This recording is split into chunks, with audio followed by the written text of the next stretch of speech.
Alguém se importa ainda com o Globo de Ouro? Essa é a pergunta. Bom, o pessoal lá compareceu, né? Essa é a pergunta. Mas a Mari soltou um texto segunda-feira? Foi ontem, segunda-feira, sobre todo esse contexto em torno do Globo de Ouro e quando ele foi cancelado e como ele nunca foi realmente tão importante assim, ninguém ligava, era um segredo meio aberto, essas corrupções do Globo de Ouro. Então a especialista aqui é a Mariana Guerzari. Jesus. Não, então, vamos lá. Eu acho que para começo de conversa é importante dizer que o Globo de Ouro, ele nunca foi relevante, assim, no quesito influenciar o Oscar. São associações diferentes. A academia é uma associação formada por profissionais da indústria, então temos editores, temos diretores de fotografia, diretores, atores, enfim, todo mundo que está envolvido na indústria.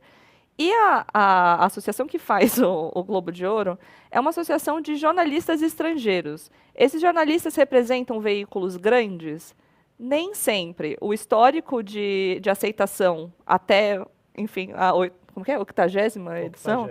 É que eles não aceitavam pessoas, por exemplo, do Le Monde, de jornais conceituados, mas aceitavam o fulaninho que fazia jornalismo freelancer, assim, de vez em quando, que era hobby, de Bangladesh. Então, tipo, a composição da academia, ela é um pouco, da associação, é um pouco estranha. Então, nesse sentido, ela nunca influenciou. Agora, ela é relevante do ponto de vista mercadológico? Sim. É uma projeção, não adianta, né? Então, eles conseguiram uma influência muito grande, é um prêmio que abre a temporada de premiações, e isso quer dizer alguma coisa. É o prêmio mais legal, e eu acho que mais legal por quê? Porque tem open bar, então as pessoas bebem, não comem nada, não tem comida, e o Mike White denunciou isso ontem. Não tem comida, as pessoas ficam bêbadas e falam merda no palco. E é por isso que a gente assiste. Eu, particularmente. Agora, do ponto de vista mercadológico, ela é relevante.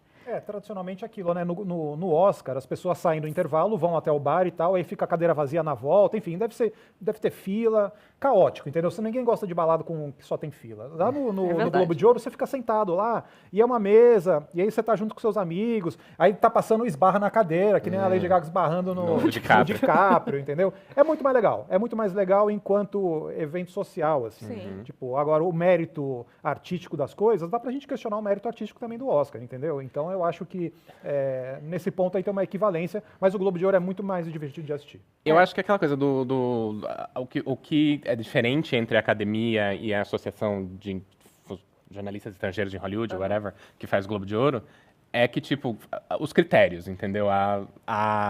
O tamanho da instituição. Sim. Porque a academia é como se o Globo de Ouro fosse a pelada de bairro, que não tem muito critério quem entra, quem não entra, quem faz as regras, quem não faz, e a academia fosse a CBF.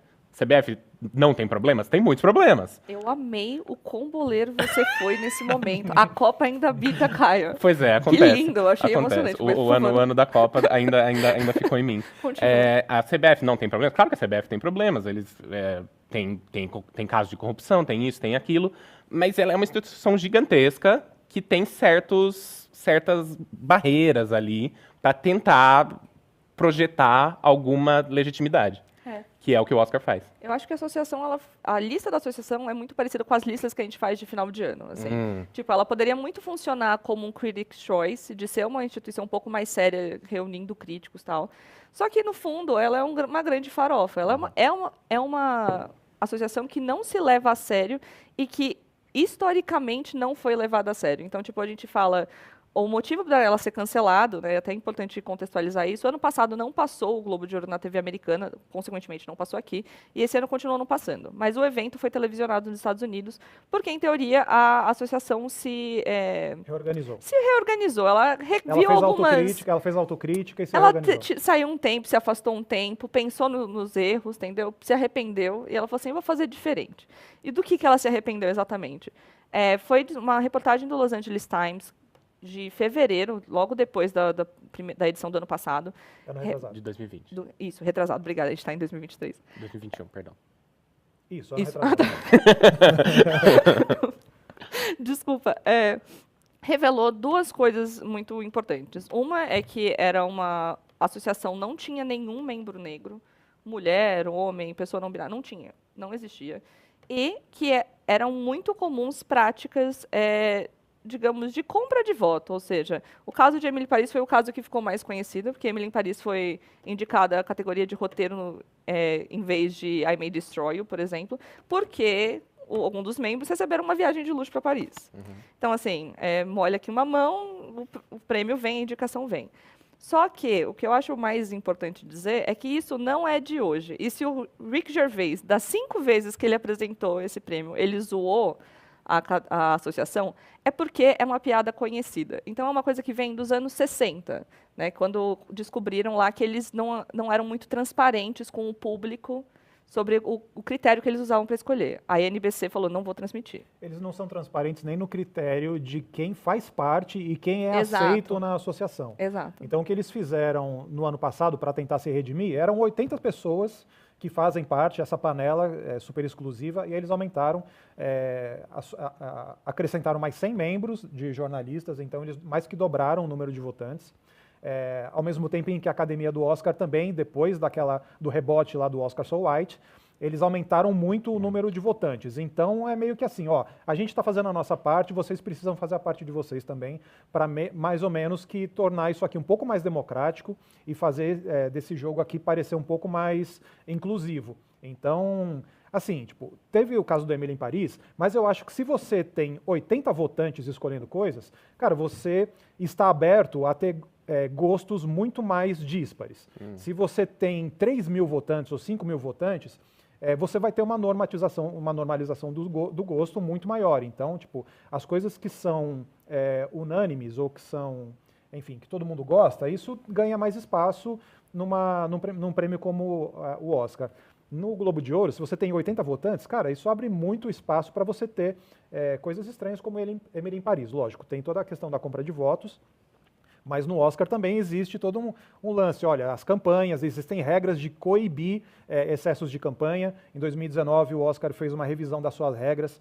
Você não pode dar festa, não pode ter coquetel depois de screener durante a época da votação final. Então, tipo, tem todo um esquema de você coibir certos excessos e você realmente comprar votos. Então, tipo, existem políticas de compensação. E o Globo de Ouro agora tentou meio que correr atrás disso.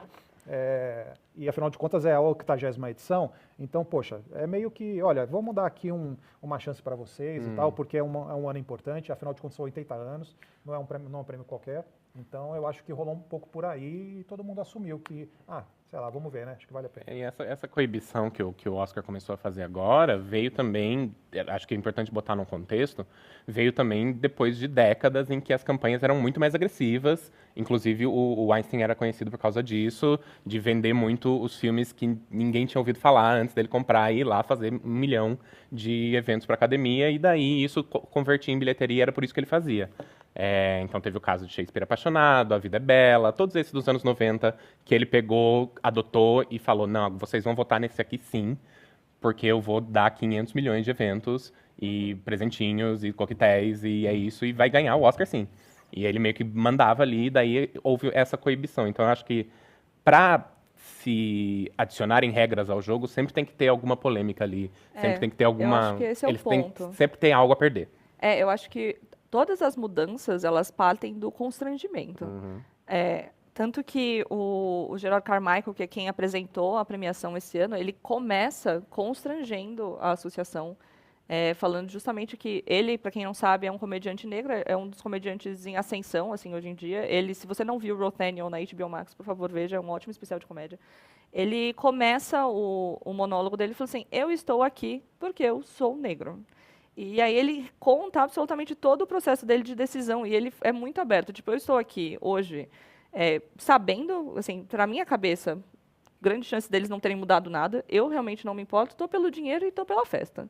Sabe, eu quero celebrar aqui pessoas que eu admiro, e é por isso que eu estou aqui. Então, tipo, eu acho que Hollywood aceita também esse comeback, não porque acha que a instituição não é mais racista, porque a instituição, se você for olhar, ela adicionou mais membros, como o Hessel falou, e a porcentagem está diversa. Então, temos 50% mulheres e homens, e temos quase 50% brancos e não brancos. Só que, assim, aí você vai ver, desses 50%, 10% são negros.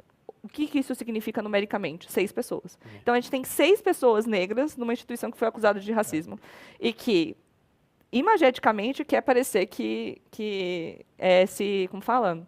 Que é mais que inclusivo. se reformou. Então, coloca o Gerard Carmichael para apresentar, homenageia o Eddie Murphy. Tipo, não é à toa. Você vai olhando nos painéis, eles fazem questão de colocar, tipo, a Whoopi Goldberg ali em destaque, sabe? Tipo, é um exercício de imagem, porque acho que tanto para o Globo de Ouro, como premiação e como para a associação, quanto para Hollywood, é um negócio que precisa dar certo. Eles precisam dessa grande campanha, dessa vitrine. O Globo de Ouro é uma vitrine como o Oscar.